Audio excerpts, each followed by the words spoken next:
आकाशवाणी मध्य प्रदेश से प्रस्तुत है विधानसभा समीक्षा। आलेख रमेश ठाकुर, वाचन स्वर धारणा सचदेव। मध्य प्रदेश के दमोह जिले में जन्मे जैन संत आचार्य विराग सागर महाराज द्वारा महाराष्ट्र के जालना में महासमाधि लिए जाने पर राज्य विधानसभा में आज उन्हें 2 मिनट का मौन धारण कर श्रद्धांजलि अर्पित की गई। विधानसभा अध्यक्ष नरेंद्र सिंह तोमर ने कहा कि आचार्य विराग सागर महाराज ने आज जालना में महासमाधि ले ली है। यह जैन समाज के लिए बड़ी क्षति है। 3 माह पूर्व आचार्य विद्यासागर महाराज भी महासमाधि ले चुके हैं। सदन में आज प्रश्नोत्तर काल के बाद 2 ध्यान आकर्षण सूचनाओं पर चर्चा कराई गई। नर्सिंग कॉलेजों की गड़बड़ियों के मामले में तत्कालीन चिकित्सा शिक्षा मंत्री विश्वास सारंग के खिलाफ दी गई विशेष अधिकार भंग की सूचना को लेकर विपक्षी सदस्यों ने आज भी सदन में हंगामा किया। सदन में कल वित्त मंत्री द्वारा प्रस्तुत बजट पर आज भोजन अवकाश निरस्त कर सामान्य चर्चा प्रारंभ हुई। आचार्य विराग सागर महाराज के सम्मान में सभी सदस्यों के 2 मिनट का मौन धारण करने के बाद सदन में प्रश्नोत्तर काल प्रारंभ हुआ। प्रश्नोत्तर सूची में पहला ही प्रश्न कांग्रेस के जयवर्धन सिंह का था।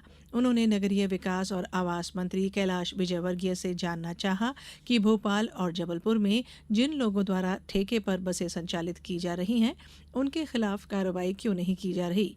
उनका कहना था कि ठेकेदार द्वारा भोपाल में 300 में से 100 बसें ही संचालित की जा रही हैं। इसी तरह जबलपुर में 150 में से केवल 50 बसें चल रही हैं। अनियमितताओं के बावजूद ठेकेदार को करोड़ों रुपया अतिरिक्त व्यय के रूप में सरकार की ओर से स्वीकृत किया गया है। उनके प्रश्न के जवाब में कैलाश विजयवर्गीय ने कहा कि जैसे ही यात्रियों की संख्या बढ़ेगी, उसी के अनुपात में बसों की संख्या भी बढ़ा दी जाएगी। केंद्र सरकार और राज्य की सहभागिता से बसें संचालित हो रही हैं। कोई अनियमितता हुई है तो वह विभाग के प्रमुख सचिव से इस मामले की जांच करा लेंगे।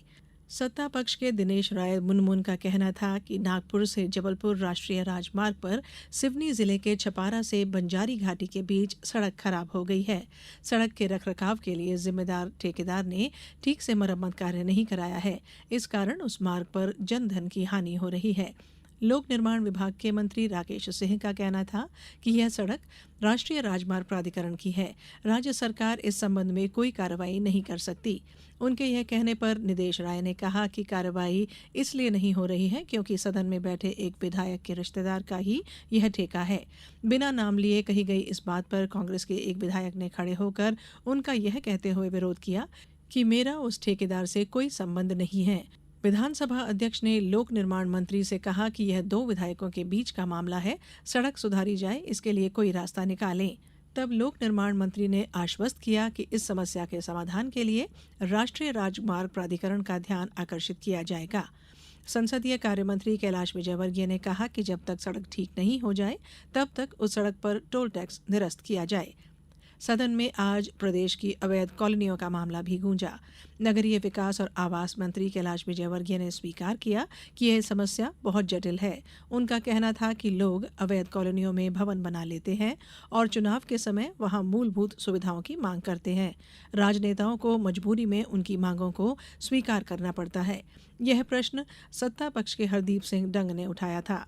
उनका कहना था कि उनके विधानसभा क्षेत्र सुवासरा में कई कॉलोनियां अवैध हैं। वहां के रहवासियों को मूलभूत सुविधाएं नहीं मिल रही हैं।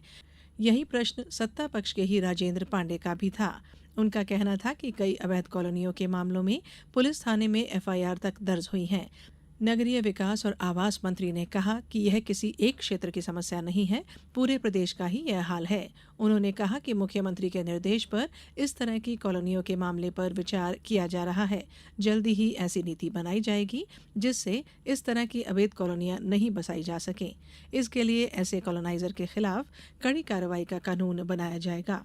उन्होंने कहा कि अगले विधानसभा सत्र तक यह कार्य पूरा कर लिया जाएगा। कांग्रेस के फुंदेलाल सिंह मार्को को नगरीय विकास और आवास मंत्री कैलाश विजयवर्गीय ने आश्वस्त किया कि उनके विधानसभा क्षेत्र की पेयजल की समस्या का जल्दी ही समाधान कर दिया जाएगा। मार्को का कहना था कि 2016-17 से वह अपने क्षेत्र की जल समस्या का मुद्दा उठा रहे हैं, लेकिन अब तक समस्या हल नहीं हो पाई है। सदन में शून्यकाल प्रारंभ होने पर नेता प्रतिपक्ष उमंग सिंघार ने कहा कि उन्होंने कल विशेषाधिकार भंग की सूचना दी है, उस पर कोई निर्णय लिया जाए। विधानसभा अध्यक्ष ने कहा कि उन्हें सूचना प्राप्त हो गई है, जल्दी ही उस पर वह निर्णय लेंगे। विपक्षी सदस्य एक साथ खड़े होकर शोर शराबा करने लगे। उनका कहना था कि निर्णय अभी लिया जाना चाहिए। शोर शराबे के बीच नगरीय विकास और आवास, वन, ऊर्जा, उच्च शिक्षा सहित अन्य कई विभागों के वार्षिक प्रतिवेदन सदन के पटल पर रखे गए। सदन में आज 2 ध्यान आकर्षण सूचनाओं पर चर्चा कराई गई। भाजपा के सीतासरण शर्मा ने प्रदेश में संचालित यूनानी महाविद्यालयों के पाठ्यक्रम को हिंदी में नहीं पढ़ाए जाने का मामला सदन में ध्यानाकर्षण सूचना के माध्यम से उठाया था।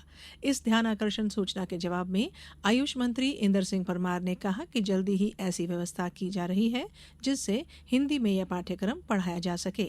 विपक्षी दल कांग्रेस की सदस्य झूमा सोलंकी, आतिफ अकील और लखन घनघोरिया ने ध्यानाकर्षण सूचना के माध्यम से वृद्धावस्था पेंशन योजना से कई लोगों के नाम हटाए जाने का मामला सदन में उठाया। उनका कहना था कि पहले बीपीएल कार्ड, 3 छायाचित्र और आयु प्रमाण के आधार पर पेंशन योजना का लाभ लोगों को दिया जा रहा था, लेकिन अब उनसे आधार कार्ड सहित कई अन्य जानकारियां मांगी जा रही हैं।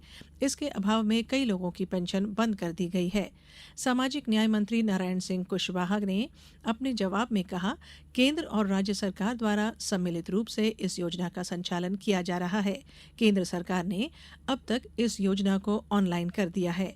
इसके लिए जिन लोगों को पेंशन मिल रही है उनका भौतिक सत्यापन किया जा रहा है। 1,17,603 पेंशन पाने वालों की पुष्टि नहीं होने पर उनकी पेंशन रोकी गई है। आयु, आय, निवास स्थान, समग्र आईडी, आधार कार्ड और बैंक खाते की जानकारी प्राप्त होने पर उनकी पेंशन रुकी हुई राशि के साथ फिर से शुरू हो जाएगी।